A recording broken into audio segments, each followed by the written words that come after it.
Happy Tuesday, beautiful people. All right, y'all. Getting some notes.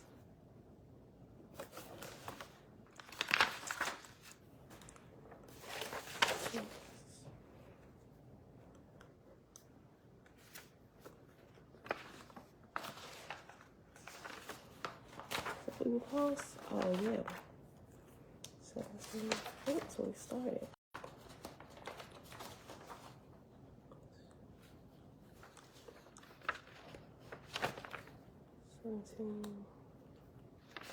Yeah. 15, 16.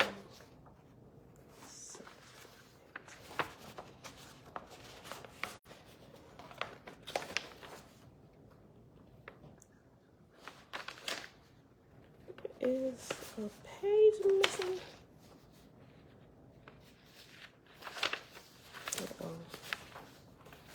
I'm gonna fix my pages. Happy Tuesday, beautiful people. Alisa, shalom, shalom, Vinay, greetings, sis, Elijah, peace and blessings, Shebrew, all praise to the Creator, Lavon, blessings, blessings, Hannah, grand rising, Ima, beautiful rising, bonjour, peace to the church. Avia, shalom, shalom, Jamia, hey sis, and everybody else here hanging out in the background. On Facebook, I think everybody hanging out in the background on Facebook. But anyway, top of the day to you both. Facebook and YouTube, everybody hanging out in the background. All right, beautiful people, it is Tuesday, January the 10th, 2022, day 311 of year 4 of reading through the books of the law and the prophets, and of the 4-year consecutive day count, day 1,330. Today, we're going to read a little bit more, probably just 2 chapters, chapter 15 and 16 from, I'm still reading from the PDF document. When we start over, I'll be looking at the computer screen again. But it's, what was it? I think it was just 18. I threw away my last page by mistake. We read it already anyway, before we read it from the beginning. But actually, what we're going to read today, it will actually complete the book in its entirety from us reading it. But we're going to go ahead and reread these last 2. I think might be 3, might be 19. Like I said, I threw away the last page by mistake. I got to like reprint it out. Or I might just read it from the computer screen. Then we're going to start it all the way over, right? Remember, the Romance of the Red Star is another name that Owaspi was published under in 1910. So we're just kind of going through everything to see if they're, in fact, the alleged John Lant plates. And how will we really know for real, since we haven't actually seen the plates or the proofs or anything? I don't know. We're just trying to see how much different it is from Big Blue. We want to make sure we ain't missing no pieces. Right? All right, y'all. So after we read that, we're going to hop back over here to the field guide, to the spirit world, and read a few more pages here in chapter 10 and the Reincarnation Hoax, starting on page 225. So let's go ahead and get started. Father, we thank you that you are always just. All right, y'all. So on the actual document itself, the page number at the top left corner is page 568, and we start in chapter 15, or it would say chapter XV. If you got Big Blue, it is page 568, chapter 17, chapter XVII, and the subtitle under that is Jehovah Judgeth the False Gods and Goddesses. All right, just me. Shalom, shalom, mom. Shalom, shalom. All right, y'all. The voice spake out of the light over the throne of God, saying, because I admonish both earth and heaven, saying, whosoever setteth up more than the I am shall be bound, and whoso hearkeneth unto them and runneth after them shall be bound unto them. And they heeded not my commandments, but made worshipful other gods than me. So shall they reap the harvest they have sown. Because they drew the sword to establish themselves, they are bound by the sword. Because they took upon themselves heavenly kingdoms, I bound them thereunto. Because they professed salvation in the names of false gods, I let them run their course, and behold, they have shown no salvation in heaven or earth. They have built up kingdom against kingdom, standing army against standing army. Verily, they have brought judgment upon themselves. Hear the words of Jehovah, O ye false gods and goddesses, who set up heavenly kingdoms against me, who slew hundreds of millions of mortals in order to make other names than mine worshipful on earth and in the heavens thereof. Ye who cried out falsely, behold me. I am the light and the life. Through me is the way of salvation.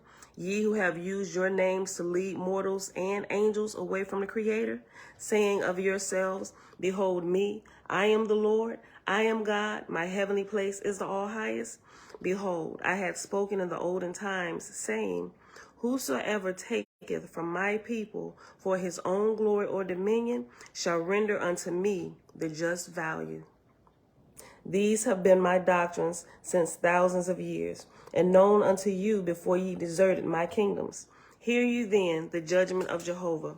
Whosoever hath established the name of any god but the Creator, and made it worshipful on earth or in heaven, shall be bound in the first resurrection, till that name is no longer worshipful on earth or in heaven. Whew. Yeah, some of these gods and goddesses they might be there for a while. Definitely the four false ones. Baal, Ashtaroth, everybody know they were shenaniganizers at this point. But Jesus, people's having a hard time letting that one go, right? Or who they set up to be Jesus, right? Listen. Hear ye then the judgment of Jehovah. Whosoever hath established the name of any god but the Creator, and made it worshipful on earth or in heaven, shall be bound in the first resurrection, till that name is no longer worshipful on earth or in heaven. And what's the first resurrection? Hotter. Or the church prefers the term hell. And whatever god or goddess hath said, come unto me, ye that are heavily laden, and I will give you rest, for I am the way of salvation, and of light, and of everlasting life, then that god or goddess shall be bound in the first resurrection, as long as mortals or angels go unto him or her. You can meet your Savior right there. They're going to be waiting for you. They ain't going nowhere till they let you know the truth, and you both begin to walk in it. Dawn, Grand Rising, says Nazarene, the Saint Shalom. I ain't saying, I'm just rereading it. But let me go back up. I'm going to reread it again. Hear ye then. Let me go back up. Behold, I had spoken in the olden times, and this is Creator, true Creator speaking. Behold, I had spoken in the olden times, saying, whosoever taketh from my people for his own glory or dominion shall render unto me the just value. These have been my doctrines since thousands of years, and known unto ye before ye and known unto you before ye deserted my kingdoms. Hear ye then the judgment of Jehovah. Whosoever hath established the name of any god but the Creator, and made it worshipful on earth or in heaven, shall be bound in the first resurrection, till that name is no longer worshipful on earth or in heaven. And whatever god or goddess hath said, come unto me. This sounds familiar to your ears. I'm sure it does. And whatever god or goddess hath said, come unto me, ye that are heavily laden, and I will give you rest, for I am the way of salvation, and of light, and of everlasting life, then that god or goddess shall be bound in the first resurrection, as long as mortals or angels go unto him or her. And when all of you, you and the one you worship, when all of y'all, slave and master, and when all of you have purified and raised up all those who idolized you, in that same time will I raise you up to higher heavens also. Like we always keep repeating and re-emphasizing ain't none of y'all going nowhere. So all y'all is on the same level of light, the highest amongst you all. Then we all can continue to rise together. Brother and sister, hand in hand. You help me, I help you. We need each other. And when all of you have purified and raised up those who idolize you, in that same time will I raise you up to higher heavens also. And now, when the voice ceased, remember the voice is another term for the great creator or the great spirit, the Almighty. And now, when the voice ceased and all was still, the false gods and goddesses raised up their heads, and they spake with one voice, saying, Thou art just, O Jehovah. Unto thee do I now covenant that I will serve thee forever. Neither will I aspire to rise up to higher heavens till I have raised up all whom I have led astray. Make me strong, O Jehovah, in this my everlasting covenant. Teach me, O Father, the labor I should do, that thou shalt be glorified forever. Thus ended the judgment. God's marshals removed them to the places allotted for them, and they went to work. So remember, all of these false gods that were included in this right here, just before the beginning of the Cosmon era, right? I'm going to reread these gods' name again, which was at the end of the previous chapter 14. Of the false gods and goddesses, thus delivered and brought before God in paradise for judgment, the chief of them were the ringleader of Christianity, Luamon, right? Christianity, number one, and the whole Islamic faith, right? Because Gabriel was kind of under him, right? Luamon, Kabbalictes, and I think I'm still saying his name wrong. Kabbalictes, Inochesa, Gabriel, Bel, Ashtaroth, Dagon, Ashdod, Yotamaz, Sathias, Goluth, Plutoya, Itis, Hamgod, Moak, Hor. Besides these, there were 70 other false gods and goddesses delivered, but who were not brought before the throne of God, but were sent to hospitals because they were in chaos. God had previously provided paradise through his holy council for the time of the judgment of the false gods that were brought before him. So the holy councils were formed in crescent, so that the throne of God lay betwixt the horns thereof, in order to promote the voice. The marshals then brought the false gods and goddesses into the arena of circle, where the light should fall upon them. And what we just read before I reread this was their judgment, right? You get back the kingdoms that you have built unto yourselves, and the people that you have led astray and made slaves unto you. You got them worshiping you. That's your judgment. Your judgment is that you go clean up your mess, right? How just is that? That's a whole lot different from the churches, for those of us who come out of the church, right? That you're just gonna burn forever, right? I like this guy better. I'll see y'all later. Right? Chapter 16. Such then was the fate of the chief false gods in the lower heavens. But during the last 300 or 400 years, many of the officers of these false gods had seceded from them and had set up small heavenly kingdoms of their own, and their mortal followers were called sects, S-E-C-T-S. That's a lot of mess to clean up, sis. Tabitha, shalom, Selah. Peace, family. Such then was the fate of the chief false gods in the lower heavens. But during the last 300 or 400 years, many of the officers of these false gods had seceded from them and had set up small heavenly kingdoms of their own, and their mortal followers were called sects, S-E-C-T-S. These little heavens were, for the most part, situated on the earth, and usually these small gods inhabited the churches where mortals came to worship. And the preachers within these churches fell under the inspiration of these itinerant gods and their gangs of wandering spirits.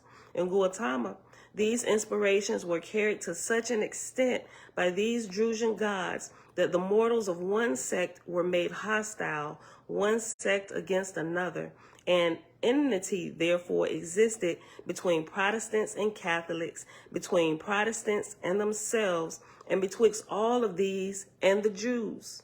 I put the in there. It's and Jews. And not only on earth betwixt mortals did these things take place, but these petty gods had small kingdoms of their own, as a Presbyterian heaven, a Methodist heaven, a Baptist heaven, and so on. So who is leading people astray now? It's not actually like Luamong trying to clean up the mess, right? But as he went into remission and he doing good, some of his gang didn't really like that, right? They weren't too hot on that news. Oh wait, I thought we got kingdoms. No, you going over here to rehab. We gonna continue out your work. No, bruh. I'm telling you, we don't want to do that no more. We ain't listening to you no more, Lil Monk. We got this. You gonna head over there, goody two shoes. So Lil Monk trying to get control of the people that he screwed up, and they still screwing up down here. Gangs are in the spirit era with Catholics, Protestants, Jews, Baptists, non-denominational, and then they start breaking off into the Hebrew sects and all this other stuff, and they just making up stuff now. In Gautama, these inspirations were carried to such an extent by these Jujan gods that the mortals of one sect were made hostile against that. That the mortals of one sect were made hostile, one sect against another, and enmity therefore existed betwixt Protestants and Catholics, and betwixt Protestants themselves, and betwixt all of these and Jews. And not only on earth betwixt mortals did these things take place, but these petty gods had small kingdoms of their own, as a Presbyterian heaven, a Methodist heaven, a Baptist heaven, and so on. And when a mortal member died, his spirit fell into his heaven where he had lived, becoming a servant to these Druhas, or these demons, or disembodied brethren and sistren who once walked the earth, right? Who still playing around, not growing, ain't going nowhere. They coming back wreaking havoc in the class. Like, bruh, you 17 years old, sitting in the kindergarten class. Get your big butt out this seat and get where you belong. They ain't going nowhere, so they wreaking havoc everywhere else here. I said it many times. Enoch chapter 15 talks a lot about it. And when a mortal member died, his spirit fell into his heaven where he had lived, becoming a servant to these Druhas. And when he cried out, I want to go to Jesus, I want to go to Christ, he was shown the Drusian God and told, that is he, which he would believe to be true. For what is bound on earth is bound in heaven. That just make that scripture come to light in a whole nother different way. They just hit a little different this morning. Let me read that again. I know I'm about to. The one, my printed out version, I don't know when it ain't gonna get here. But I know I'm gonna throw this away. I'm gonna re-highlight it when I get the actual book. I think it said around about like the 17th or something. I hope it don't take that long. But if so, it is what it is. Tikva, shalom, sis, shalom. New baby false gods in the making, confusing folks all up in the church of Shebrew, all up in the church house. And don't none of them know no better. And when a mortal member died, his spirit fell into his heaven where he had lived, becoming a servant to these Druhas. And when he cried out, I want to go to Jesus, I want to go to Christ, he was shown the Drusian God and told, that is he, which he would believe to be true. For what is bound on earth is bound in heaven. A Drusian God, Piad, established a sect and named it Mormon.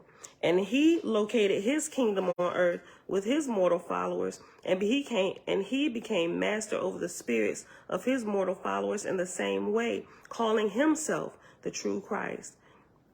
Now, you know what? I think recently, the last couple times, we've been to a hotel. Like all the times we done stayed in a hotel, you know they always got the Holy Bible in the desk. Nowadays, they got the Holy Bible and the Book of Mormon side by side. And I ain't even I ain't too hot on any of them. I opened up the drawer. I'm like, this is blasphemy. Side by side. Close the drawer back. Look. A Drusian god, Piad, established a sect and named it Mormon, and he located his kingdom on earth with his mortal followers, and he became master over the spirits of his mortal followers in the same way, calling himself the true Christ. Piad taught that all good Mormons could ultimately attain to rule over some planet and her heavens, but he never permitted the angels of his kingdom to go out of his reach. He also taught mortals that the more numerous progeny a man begot, the greater would be his heavenly kingdom in time to come. For this was Piad's scheme to make his own heavenly kingdom large and powerful. You and all your kids going to the first resurrection, my G. Sony, shalom, shalom, animalistic nature. You just got yours. Oh, man, I'm still waiting. He also taught mortals that the more numerous progeny a man begot, the greater would be his heavenly kingdom in time to come. For this was Piad's scheme to make his own heavenly kingdom large and powerful, right? Like, because when they died, they going directly to him, like they waiting for you. And you were happy to go, nonetheless. Fritz, shalom, shalom. Yeah, they had a lot of kids, Jamil. Another Drusian god, Loganus, established a kingdom on earth and named it Shaker Heaven, pretending he was the true Christ. I really heard of him too much. First time I heard of Shaker Heaven was when I started reading the WASP. I'm sure, but they out there, though. That's got to be in the title today, Shaker Heaven. Another Drusian god, Loganus, established a kingdom on earth and named it Shaker Heaven, pretending he was the true Christ, and his place became a heavenly bondage unto himself. Another Drusian god, Siyawan, established a heavenly kingdom on earth and called it the all-highest heaven. This Lord called himself the Lord. He raised up a mortal, Swedenborg, whom he took in spirit subjectively into many of the lowest heavens and hells, saying to him, behold, they that serve not the Lord, how hard it is with them. And he further said, this place of darkness is the Brahman heaven. That place of darkness is the Buddhist heaven. But this place of light is my heaven, I, the Lord. It looked like the Lord spoke a lot in the Bible, too. He wasn't the only one, but he was in there. Thus did this Drusian god establish a Swedenborg heaven, and mortals looked upon him as the true Christ, and after death their souls went thither. So it came to pass, as had been prophesied of old, lo, Christ here, lo, Christ there. 1, 2, 3 is crisis everywhere. Literally, it's crisis. This is a friggin' crisis. They everywhere. All of them. False, leading everybody astray. Thus did this Drusian god establish a Swedenborg heaven, and mortals looked upon him as the true Christ, and after death their souls went thither. So it came to pass, as had been prophesied of old, lo, Christ here, lo, Christ there. And as it was with Lu amongst heavenly kingdoms, thus split into hundreds of remnants, even so was it with the heavenly kingdoms of the other false gods, Brahma, the false, and Buddha, the false, so that there were on earth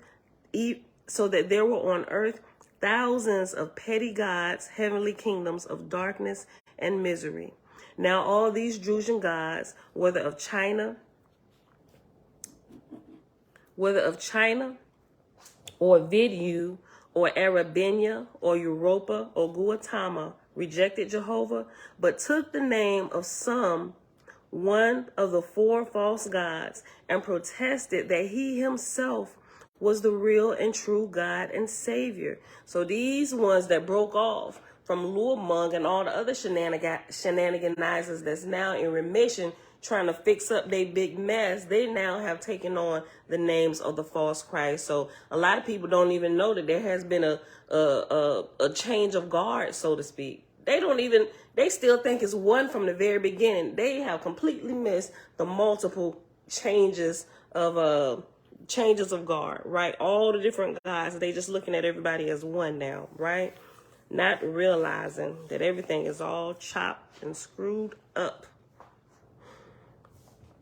Now, all these Drusian gods, whether of China or Vidu or Arabenia or Europa or Gautama, rejected Jehovah, but took the name of some, one of the four false gods, and protested that he himself was the real and true God and Savior. And mortal sects that followed them did the same thing. And none of them practiced righteousness and good works, but were warriors and money getters for self's sake.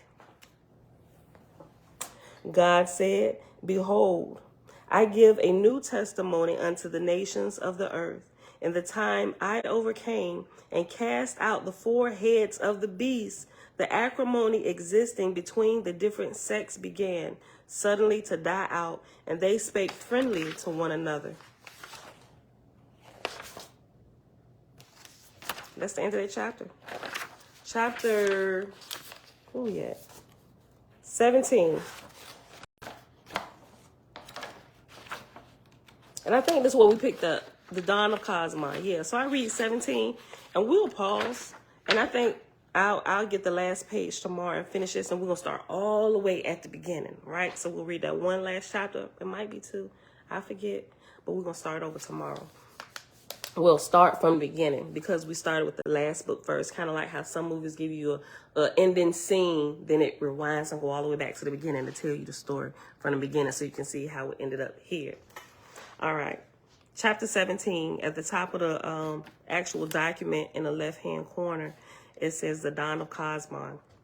Now, whilst the holy council were still sitting in paradise, a light like a star came and stood above the throne of God, and the voice came out of the light, saying, behold, the false gods are cast out and sent unto their places. Nevermore shall there be any other false god or Lord or Savior to lead my people away. I am sufficient unto mine own creations. Let this therefore be the beginning of the Cosmon era. So what we got here in the Cosmon era now is the residue of the last four heads of the beast being cast out. We hear about the four-headed beast in the Bible and other religions, but here, the four-headed beast, while they're trying to actually name names and countries of the beast, is actually giving you the beast is religion.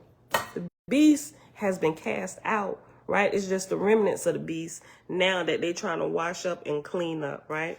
Now, whilst the holy council were still sitting in paradise, a light like a star came and stood above the throne of God, and the voice came out of the light, saying, behold, the false gods are cast out and sent unto their places. Nevermore shall there be any other false god or Lord or Savior to lead my people away. I am sufficient unto mine own creations. Let this therefore be the beginning of the Cosmon era.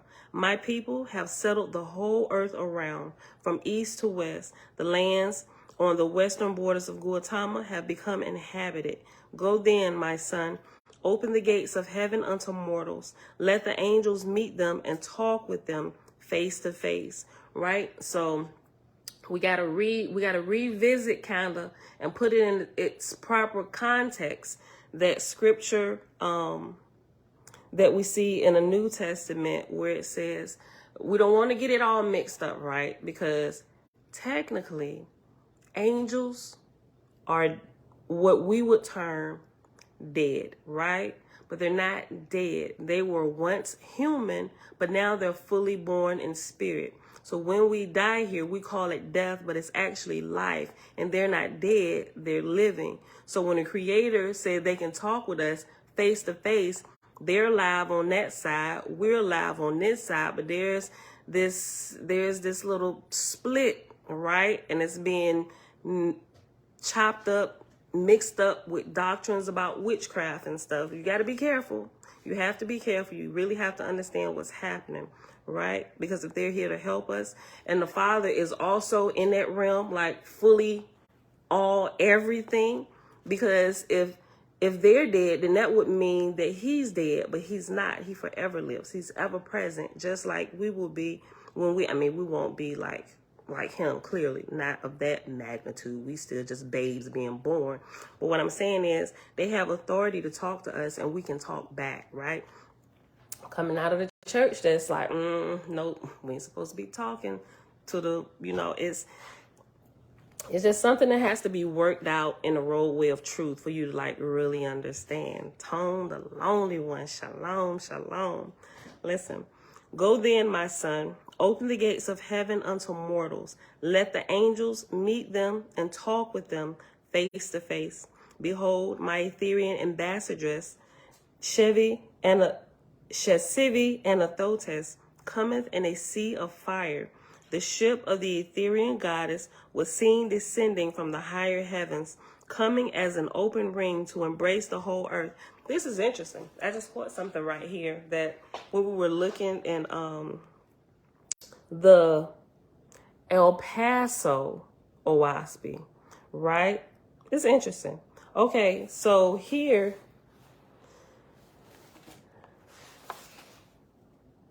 such thing. Right here. Okay, so in Big Blue,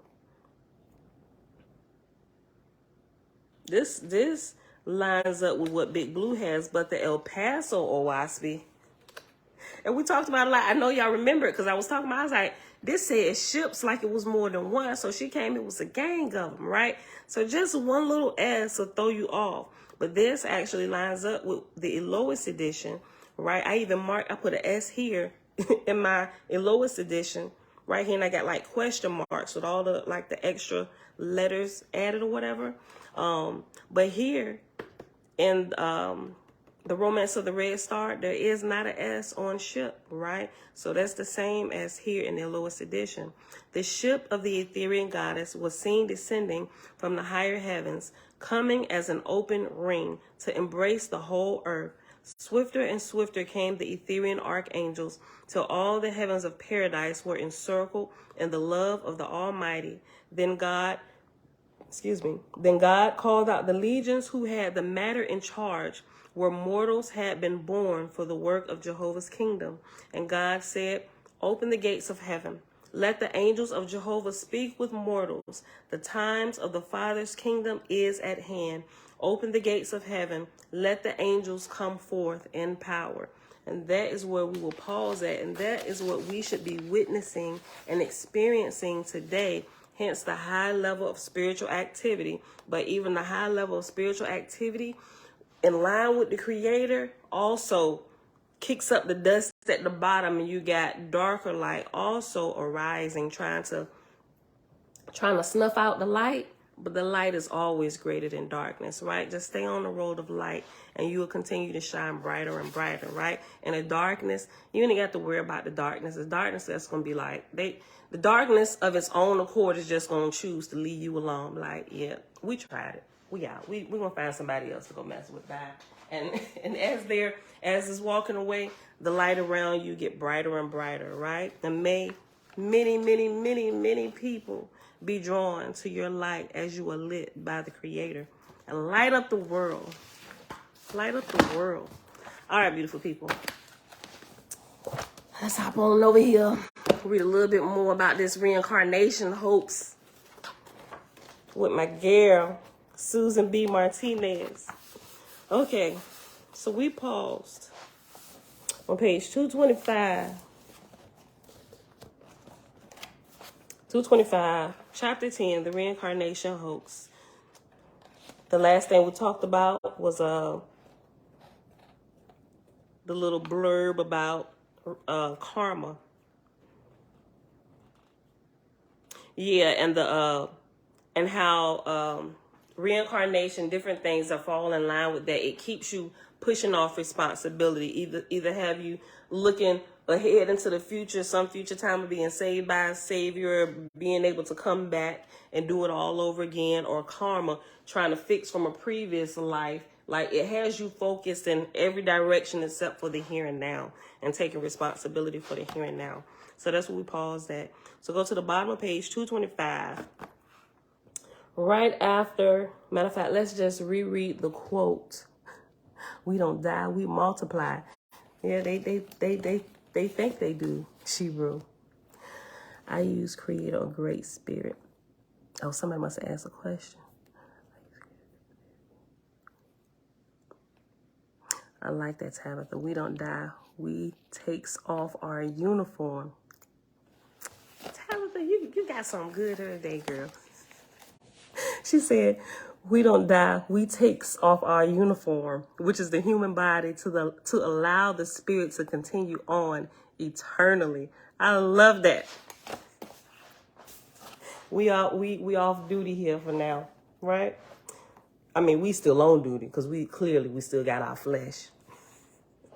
All right, we still got our uniform on. All right. The bottom of page 225, quote, reincarnation has robbed man of his personal responsibility, reducing him to a state of spiritual impotence, end quote. Justin Titus, Eternal Progression. Of course, the moral escape hatch is attractive to the self-centered soul. In this landscape, social conscience or duty need not trouble us. In the trenchant words of James Webster, quote, reincarnation paralyzes the initiative of millions. Those imprisoned by it rarely strive for social improvements or justice, for that would then deprive people of their karma, a merciless law of consequences, end quote. The narcissist, like his first cousin, the sociopath, both with deficient conscience, impresses us as someone bereft of natural emotions such as compassion or remorse. The shortfall known in psychiatry as, quote, no empathy, end quote, or flat affect, no show of feelings. And how well this dovetails with the reincarnationist heartless conviction that hardship and suffering come well earned, yea, deserved, by those who have yet to work out their evil karma. This fictitious version of, quote, God's justice, end quote. How awesomely does that go with the reading we just read today? Listen. This fictitious version of, quote, God's justice, end quote, presumably satisfies our sense of fairness. How satisfying is it to know that, quote, if a man has murdered another, he will be struck down by a murderer during his next incarnation, end quote. Kushana, 1970, page 77. The next thing you know, these, quote, just deserts, end quote, are a part of a formula that excuses every human atrocity merely by discovering its karmic origin. In the Jewish Holocaust, for example, the victims purportedly, quote, chose to be incarnated at this time to be the victims of the Holocaust as a selfless act of sacrifice to make us all aware that there were those who would attempt to rule and control humanity and that evil people existed, end quote. But rejoins one reviewer, quote, aren't we already aware of the existence of evil, end quote. Picknett and Prince, 2001, page 194. But no, every horror and calamity known to man was meant to happen according to this fantastic. Pam, pull yourself together. That is not even a word. The word is fatalistic. But no, every horror and calamity known to man was meant to happen according to this fatalistic outlook, and that includes African slavery, genocide, natural disasters, accidents, wars, terrorism, and 9/11. Let me read it again. This fictitious version of God's justice presumably satisfies our sense of fairness. How satisfying it is to know that, quote, if a man has murdered another, he will be struck down by a murderer during his next incarnation, end quote. Kushana, 1970, page 77. The next thing you know, these, quote, just desserts, end quote, are a part of a formula that excuses every human atrocity merely by discovering its karmic origin. In the Jewish Holocaust, for example, the victims purportedly, quote, chose to be incarnated at this time to be the victims of the Holocaust as a selfless act of sacrifice to make us all aware that there were those who would attempt to rule and control humanity and that evil people existed, end quote. But rejoins one reviewer, quote, aren't we already aware of the existence of evil, end quote. Picknett and Prince, 2001, page 194. But no, every horror and calamity known to man was meant to happen, according to this fatalistic outlook, and that includes African slavery, genocide, natural disasters, accidents, wars, terrorism, and 9/11. All of these things were allegedly planned and prearranged for souls to hasten their destiny. Quote, this disgusting doctrine found many believers in ancient times and has quite a number even to this day, end quote. John B. Newbrough, The Castaway. If y'all didn't know he wrote that, go look into that. It's called The Castaway. Quote, as it was in the olden time, so will it be again. Druhas, or demons, or disembodied one-time human beings who are still floating around here and they ain't got no business of their own. They getting in everybody else's business, just wreaking havoc, them. Druhas will teach that the spirits of the dead go into woman and are born over again in mortal form, end quote. Thus spake Zarathustra, Owaspi, Book of Fragapati, or Fragapati, chapter 30, verse 20. Be safe, Dawn. The Brotherhood of Elohis tell us that the, quote, divine spark brought us into being at conception and a new, let me start over. The Brotherhood of Elohis tell us that, quote, the divine spark brought us into being at conception, a new creation destined to grow throughout eternity, end quote. The Elohis publication, Radiance, February 1990, page 1. Quote, every man, woman, and child born into life, I quicken with a new spirit at the time of conception. Neither will I give to any spirit the power to enter a womb or a fetus to be born again. Beware, O man, of angels who say that a spirit re-entereth the womb and is born again in mortality. For these are the utterances of the angels of the first, lowest resurrection. Behold, I provide my heavenly Behold, I provide my heavenly places broad, boundless, so that the soul of man can never reach to the boundary thereof. My heavens are for raising the soul upward forever and ever. End quote. Owaspi, Book of Jehovah, chapter 6, verse 21, and Bond's Book of Praise, chapter 37, verse 2. In fact, the only way to, quote, reincarnate, unquote, or end quote, is to take over somebody else's body. It's called demonic possession. And that is possession, spirit possession, plain and flat. Go ahead and highlight that in your book. Like, you ain't got to believe it. You can, like, really watch this being tested out here, right? I found out that it's, when you first learn it, it's I don't know, it's kind of like a fine line till you get more, become more aware of some of the shenanigans from the lower heaven. And then you got to test some of that lower heaven talk or the first resurrection talk based on what you hearing here. And if ain't nothing higher than that, we got a problem, Houston. It's a problem, right? It's shenanigans. Something didn't happen down here. There's a break in the line of light. There's a problem. The red flags are going off. In fact, the only way to reincarnate is to take over someone else's body, and that is possession, spirit possession, plain and flat.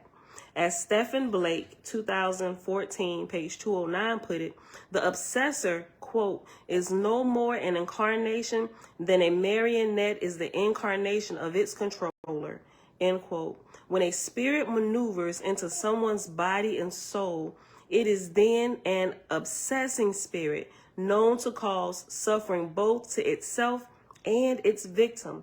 Experienced mediums are all too familiar with this uninvited lodger. Grace Rocher, for one, warns of spirits who would try to use you in the wrong way. Those who know best sometimes describe these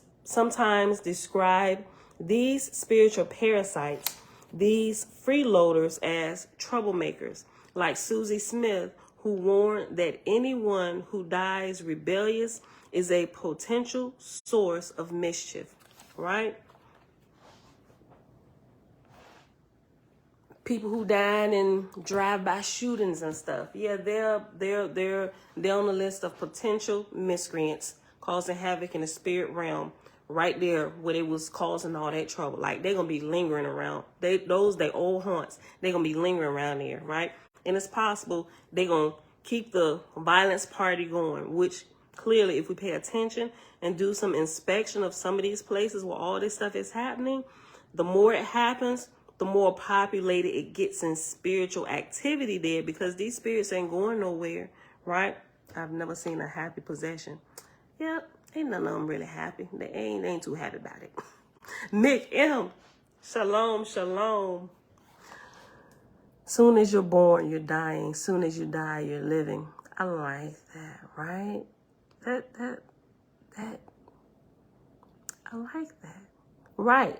Because soon as you're born into this realm, every day you get closer and closer to the day you die, right? And then, but when you die, you're actually living, right? This is a precursor to true life, right? I don't want to say that, because this is like true life, but with restrictions. Not really restrictions. I can't really say that. Not really restrictions, just restrictions until you become of age, and now you authorized to drive a car, right? Let's just put it that way. Let's put it that way, right? Because when you're fully born, like, you can't discount the lessons that we learn here, which are not, nobody's ever said that, but yeah, I mean, it's a part of the.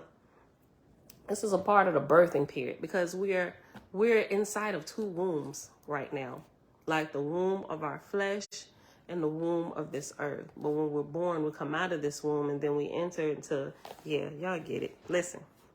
In fact, the only way to, quote, reincarnate is to take over someone else's body.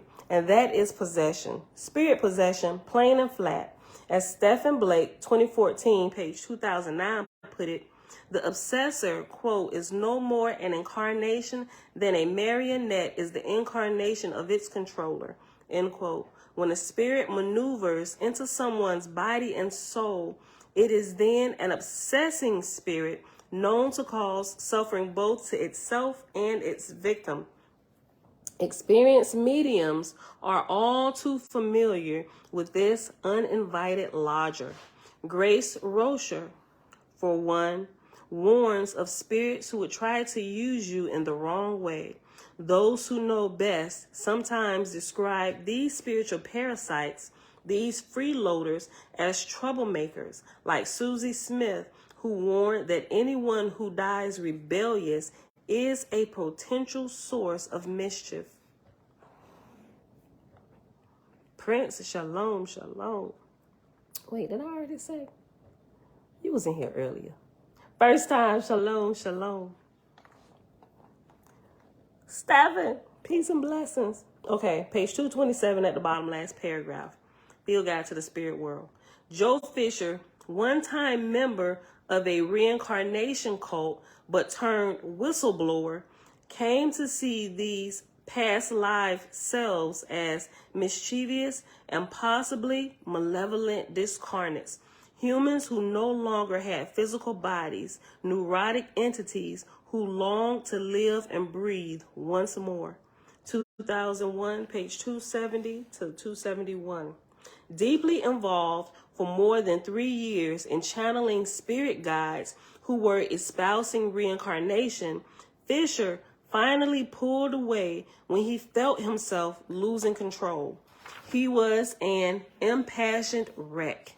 Quote, I'd fly high, but then I'd come crashing down again. The more my centers were supposedly opening, the worse I felt. The emotional swings were phenomenal. Rapid cycling. I underwent raging storms of emotions, nostalgia, crying fits, great highs, depressive lows. End quote. Admitting his own gullibility,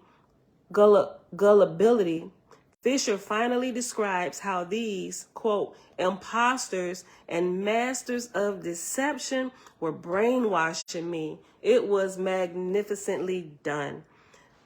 End quote. 2001, page 249, 265, 224. Like, let me tell you something. If you on this road learning about reincarnation, I'm telling y'all, I was taking y'all there some months back because this doctrine is so alluring and they got it so well put together. I'm so glad. I'm so glad that something came and broke my state when it did, because it is so alluring. And it's like they got an answer for everything. Almost, just almost. It almost had me, y'all. Like I was taking y'all there. I was taking y'all there. Let's stop and just give the Father thanks for stopping us before we got too far down some roads, right? Because it is not my desire, nor my purpose, nor my intent to ever lead anybody astray, right? But I was like, just coming out of Christianity, then to the Hebrew camps, and right into reincarnation. It's like they was trying to cycle me. Yo, listen, the Father is the best. Even in our ignorance, let me read this again. Let me tell you something, y'all. I'm telling y'all, it is so alluring. Let me just go back. I'm gonna just read this whole section again. Go back to page 227 to the middle of the page. In fact, matter of fact, no, let me just go back. Let's go back to the top of the page. Page 227. The Brotherhood of Elohim tell us that, quote, the divine spark brought us into being at conception, a new creation destined to grow throughout eternity, end quote. The Elohist publication, Radiance, February 1990, page 1. Quote, every man, woman, and child born into life, I will quicken with a new spirit at the time of conception. Neither will I give to any spirit the power to enter a womb or a fetus to be born again. Beware, O man, of angels who say that a spirit re-entereth the womb and is born again in mortality. For these are the utterances of the angels of the first lowest resurrection. Behold, I provide my heavenly places Behold, I provide my heavenly places broad, boundless, so that the soul of man can never reach to the boundary thereof. My heavens are for raising the soul upward forever and ever. End quote. OSB, Book of Jehovah, chapter 6, verse 21, and Bond's Book of Praise, chapter 37, verse 2. In fact, the only way to reincarnate the only way to, quote, reincarnate, end quote, is to take over someone else's body, and that is possession, spirit possession, plain and flat. As Stephen Blake, 2014, page 209 put it, the obsessor, quote, is no more an incarnation than a marionette is the incarnation of its controller, end quote. When a spirit maneuvers into someone's body and soul, it is then an obsessing spirit known to cause suffering to both itself and its victim.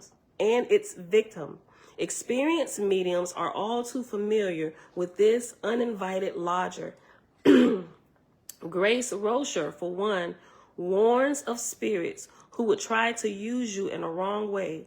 Those who know best sometimes describe these spiritual parasites, these freeloaders, as troublemakers, like Susie Smith, who warned that anyone who dies rebellious is a potential source of mischief. Joe Fisher, one-time member of a reincarnation cult, but turned whistleblower,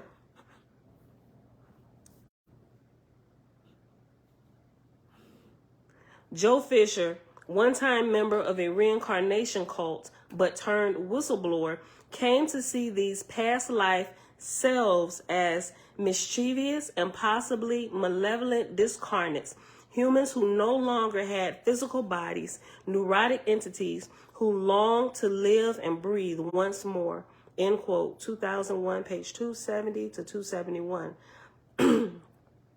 Deeply involved for more than 3 years in channeling spirit guides who were espousing reincarnation, Fisher finally pulled away when he felt himself losing control.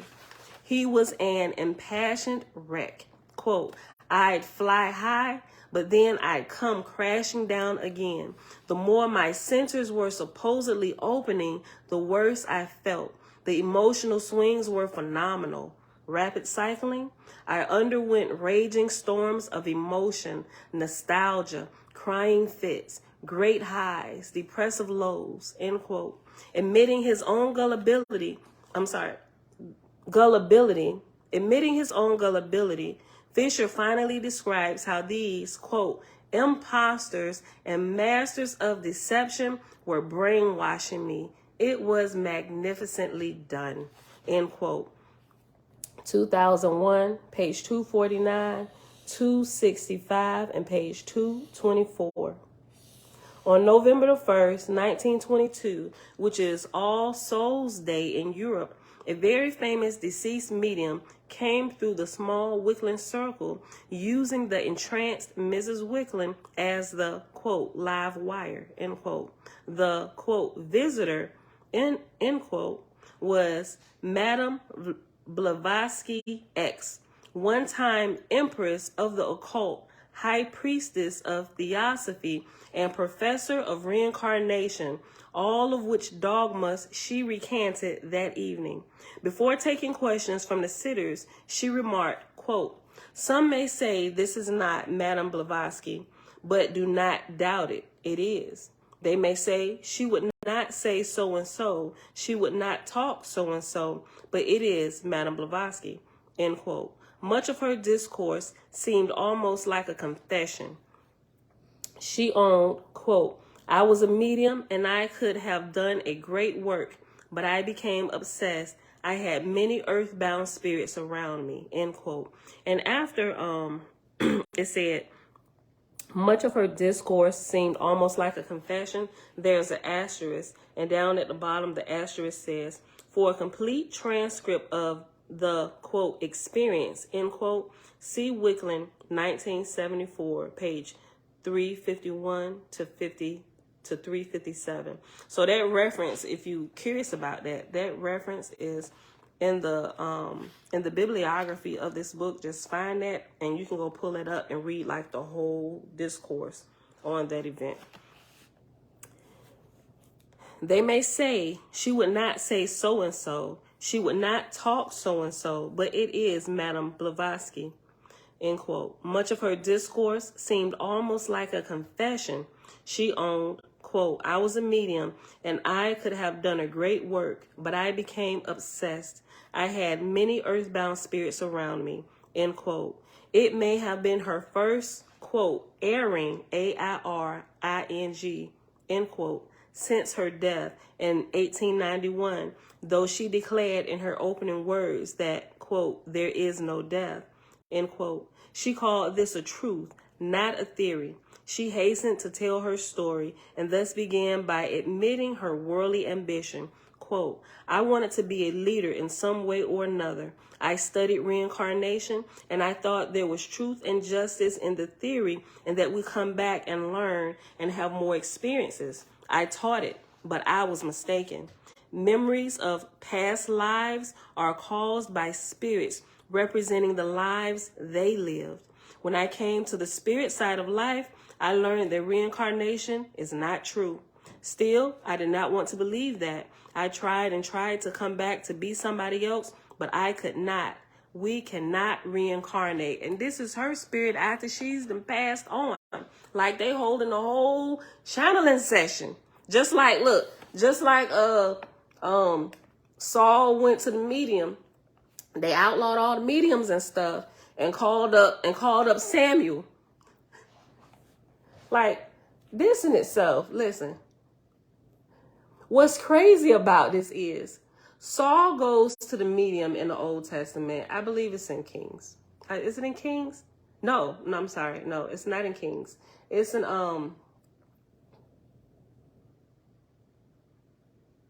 it's in Samuel. Listen. So he goes to see the soothsayer, and he said, call up for me Samuel, right? What's crazy to me is the soothsayer, when Samuel actually came up, she was taken aback, like, oh my God, who is you? This is really Samuel that came up. Like, wait a minute, let's pause. Let's unpack that real quick. If I came to talk to Saul, why are you so surprised that Saul came up? Yeah, the Witch of Endor. Thank you. The Witch of Endor. Why are you so surprised that Saul actually showed up? Isn't this who I asked for? Right? See, but the witches and the soothsayers knew that it was all shenaniganizing, and it was part of the shenanigans, right? They're the shenanigan ringleaders, or maybe the pawns and the tools of the shenaniganizers in the spirit realm, because most of the time the real people don't come, right? The real people don't come. They got this whole network of dark lines of light. And so the Witch of Endor was taken aback when true Samuel showed up. She darn near went into the spirit realm herself, right? So if nobody ever unpacked that, you might want to put that on the table. And just look at what's happening there. Listen. But this is her. She said, I was greatly mistaken, right? It's a great deception all the way through. Like Whoopi and Ghost, her house was full of them spirits. Yo, listen. Hold on. Let me go back up. Let me reread her thing again. It may have been her first airing or airing out her sins. Like, I'm about to tell y'all the truth here. It's really me. Let me tell y'all what I found. Right? She was fooled just like Thoth was. Whew. It may have been her first airing since her death in 1891, though she declared in her opening words that, quote, there is no death, end quote. She called this a truth, not a theory, right? Because we never die. We really don't. We just pass our bodies back to the dirt, and we just keep on going in a different form, right? Energy is just converted. It just changes over. It looks a little different, but it's still here. It may have been her first airing since her death in 1891, though she declared in her opening words that, quote, there is no death, end quote. She called this a truth, not a theory. She hastened to tell her story and thus began by admitting her worldly ambition. Quote, I wanted to be a leader in some way or another. I studied reincarnation, and I thought there was truth and justice in the theory that we come back and learn and we have more experiences. I taught it, but I was mistaken. Memories of past lives are caused by spirits representing the lives they lived. When I came to the spirit side of life, I learned that reincarnation is not true. Listen, she died in the Cosmon era, 1891, right? We're close to the 1900s, right? So it's a lot of spiritual activity. Remember, the angels is talking to us face to face and stuff now, right? So, listen, Key, hey girl, hey. Ain't we though, yo?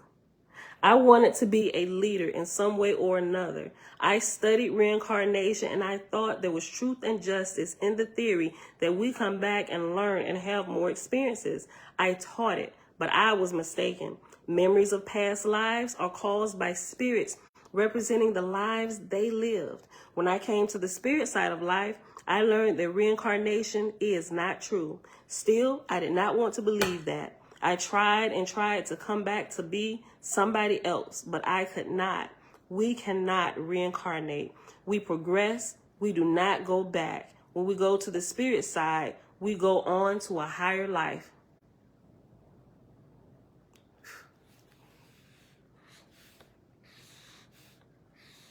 Kind of like,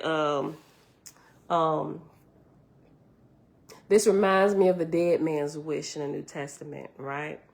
The one who, the rich man who lifted up his eyes in hell while Lazarus was in the bosom of Abraham, right? Well, let me go back and tell my brother, because I got a lot of brothers that they're gonna come to this place. He said, you let them alone. If they don't listen to the prophets and Moses and the people that they got living there now, they ain't gonna believe if a spirit come back and tell them that this is not true, right?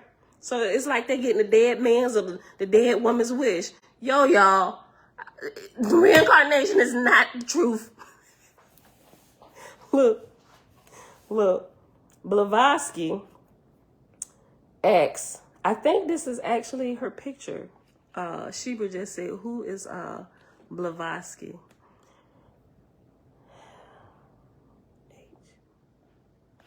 Hold on, what's her first name?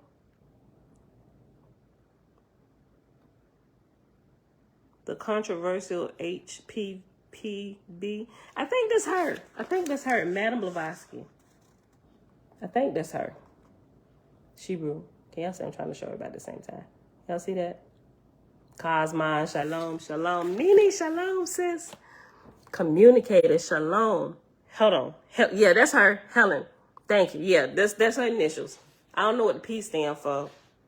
But HPV, Helen Blavatsky. Yep, that's her. I'll show you again. That's her. She brew.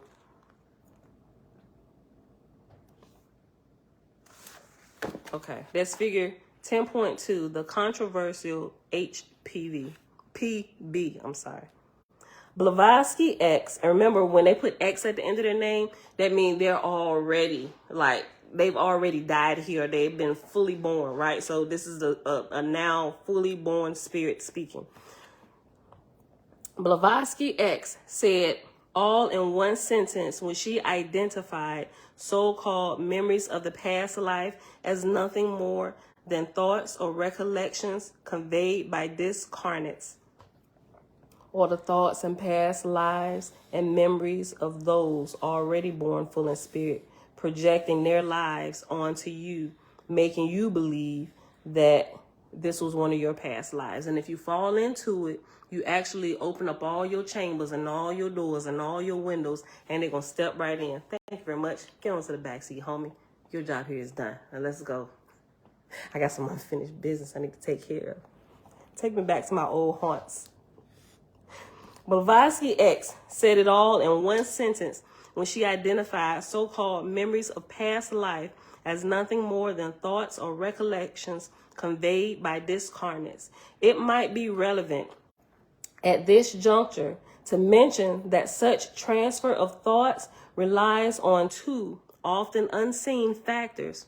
For one, the mortal recipient is probably psychic, which is to say his door or valve, Robert Monroe's term, or whatever you may call psyche's portal, is ajar. Didn't I just say that?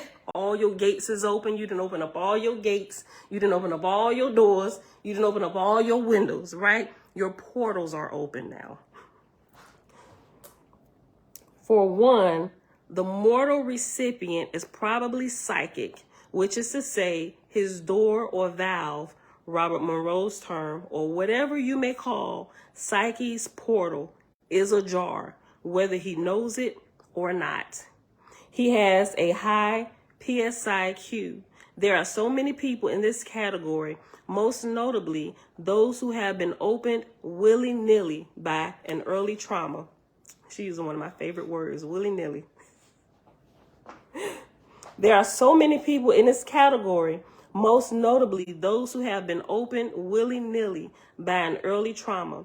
If a head count of all these ambulatory mediums were somehow possible, I would guess that every third person would fit the bill. Just imagine us here out of 38. What is 38 divided by 3? That's how many just out of all this, including me, 39, right? How many? And that would be like a even well, maybe not an even number set of threes, right? But it ain't gonna be like 3, 3, and 1. It's gonna be 3, 3, and 3. However that many is, going up to 39, I think. Don't quote me. I just looked at the odd number at the end. Listen, if a head count of all these ambulatory mediums were somehow possible, I would guess that every third person would fit the bill. While this factor speaks for the mortal side of the equation, the second factor involves the other side, specifically the circumstances in which our excarnate or wannabe reincarnator met his own end. Consult the extensive literature on alleged past lives, and a singular pattern soon emerges. Most died a sudden death. And after sudden death, there is an asterisk, and an asterisk at the bottom says, this circumstance is treated in depth in Chapter 7 of my book, Delusions in Science and Spirituality. And if you don't have it, get it, because I think we're going to read it. Stand at the door and knock. Yeah, he waiting for you to open that door, yo.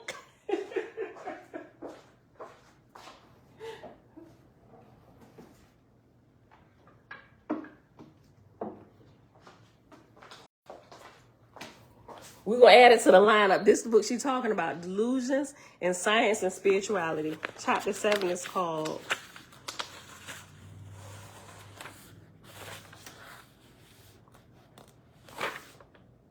Reincarnation, Body Snatching for Karma. Oh, wait a minute. Maybe after we finish this chapter, maybe I should just hop over here and read this. I mean, I'm just saying, hold on. What page is 284?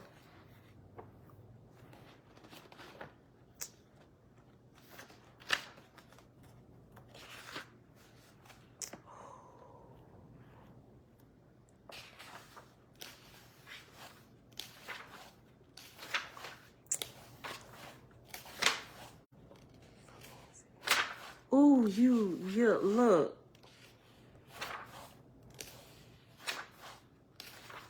Oh, yeah. We got to add this in. Oh, snap. And she got little cartoon pictures. It goes from page 285 to 320. There is an in-depth, page 284 to page 320, a very in-depth little section about reincarnation. We got to read it. Let me put this here. So if y'all got it, y'all can pull it up, because we'll be done with this little chapter. She said this gets in depth here. Hold on. We're going to add this before we go to the next chapter, chapter 11. We got to. I mean, this is a part of it. This is one of the, not detours, but it's a needed detour. Yeah, I wouldn't call it a detour. It's part of it. That's what it is.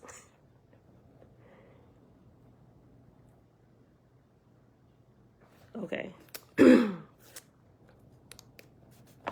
Boom. This is Susan B. Martinez, Delusions in Science and Spirituality, the Fall of the Standard Model and the Rise of Knowledge from Unseen Worlds. It's by the same wonderful woman, our sister, Miss Susan B. Martinez. She come and hang out in the background from time to time. You can get it on Amazon. I don't remember if it's in Kindle, the electronic or PDF version, or Audible. I don't think so. I think the only one in Audible as of today, not saying it won't be in the future, hopefully all of her books go into Audible. Oh my gosh. If they need somebody to read them, I'll read them in Audible. But I think it'll be a whole lot better coming from her voice. And I'm going to have to read it straight without adding my own stories and ad libs and stuff. So I might not be the perfect person for that job. Or whoever read it, I would gladly purchase it and listen to it.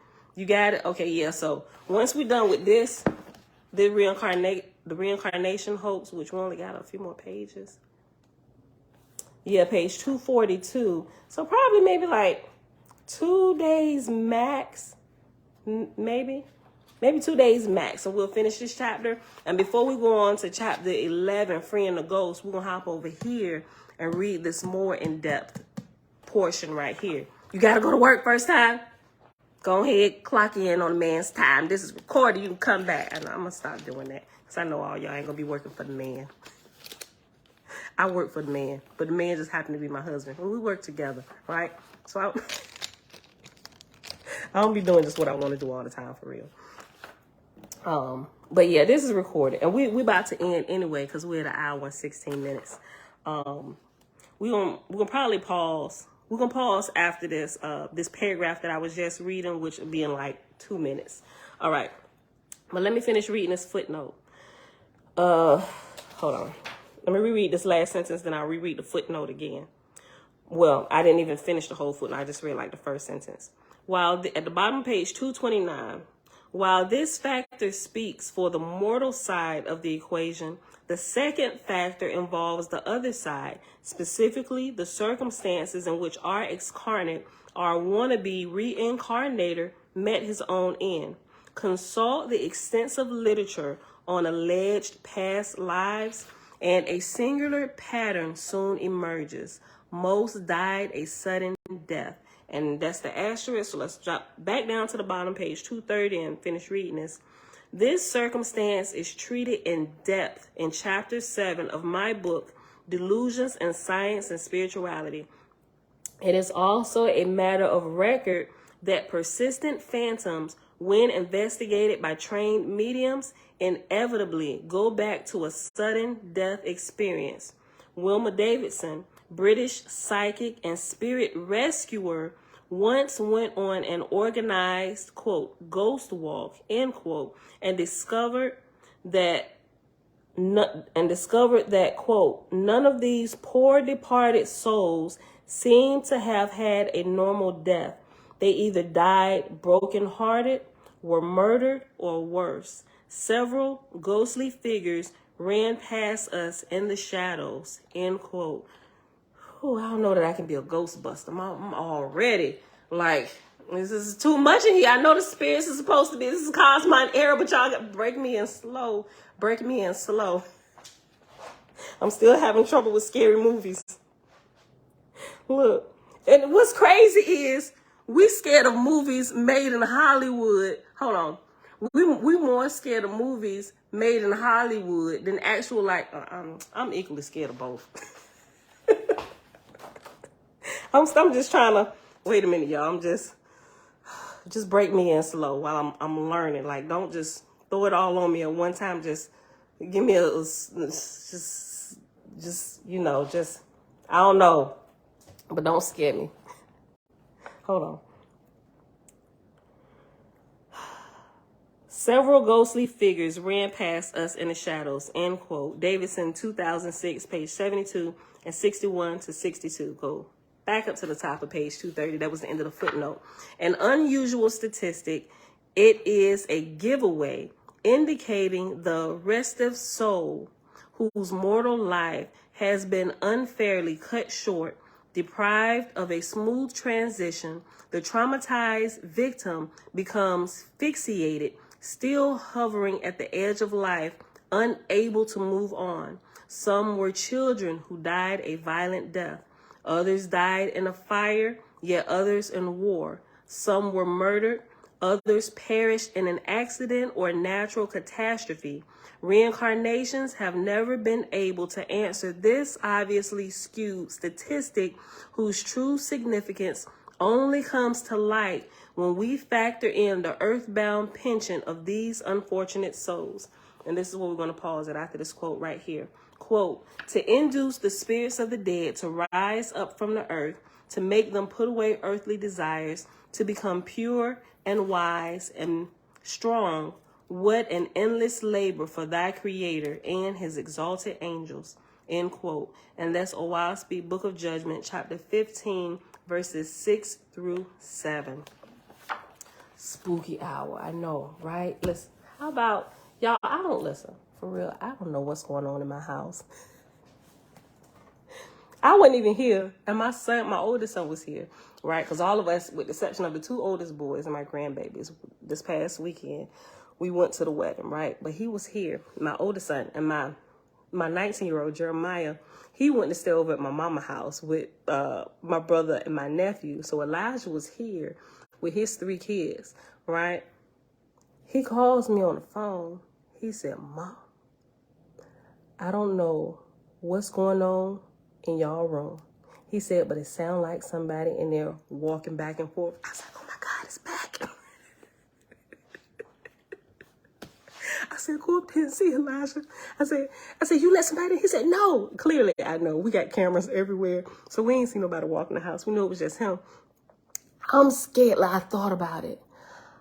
You know how some people, listen, I'm scared to do it. I really want to do it, but I'm scared to do it for fear that it might actually work and I might see something. Because you know how today's technology is like really good. And you can get, mama, stop. My mama said, it's your dad. Listen, look. So he said, Mom, it sounds like somebody is in you and Dad's room, just walking back and forth. I said, well, walk in there. He said, walk in there and see. We about to walk out of here and we gonna stay the weekend at Nani's house. And so I'm like, for real, Elijah, go upstairs, go look in our room, right? I was like, because I cut everything off. Shouldn't nothing be on. I cut off the fans, the lights, all the lights. I think I may have left the closet light on, but just leave the door, just go see. He said, I ain't going up there. I said, well, you know what? It could be the wind blowing. The wind blowing? He said, no, there is somebody. It sounds like somebody. He said, he said, I'm tripping, but I'm not. He said, because that day I came in here and you sitting down here in the kitchen, you said, I think it's somebody in my closet. He said, I think you're right. He said, I don't know. As long as they don't mess with me, we good. But I ain't going up there. And look, this morning when I was in the bathroom, I was like, you know what? I'm about to reach out to the sellers of this house. We named this the Peace House. Now, mind you, for real, like, the spirits don't be messing with us. It could be the floor settling, but going back and forth. Like, Jeremiah's room is like right over the kitchen. Like, so I can hear him walking back and forth. Like, there's a difference between the floor settling and somebody walking on the floor. He said, Mom, it sounds like somebody is walking on the floor from your closet to your door, from your door back to your closet. I'm like, I don't know, Elijah. I really don't. Pray it out. We'll be back Sunday. But for real, like I was saying, I be joking, but sometimes, no cap, I be scared as crap. And I be in the shower. Listen, most of the time me and my husband shower together. But when I go in there and shower, you know, I be imagining scared. The only thing that ain't really happening is scary music playing. I can't even close my eyes when I shower. Like, I gotta watch half my face, keep one eye open.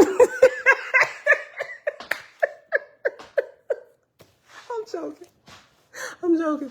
But I do wash my face fast and rinse it off so I can make sure. Because sometimes my husband can walk in the bathroom and one time he scared the crap out of me because I swear for Bob, I did not even feel his spirit come in the bathroom, right? But he just eased in there. When I turned around, we both darn near fell out the shower, snatching the curtain down. I was like, oh my gosh, what if we had a weak floor and we fell from the top floor to the bottom floor and both of us naked down there in the middle of the living room wrapped in the shower curtain?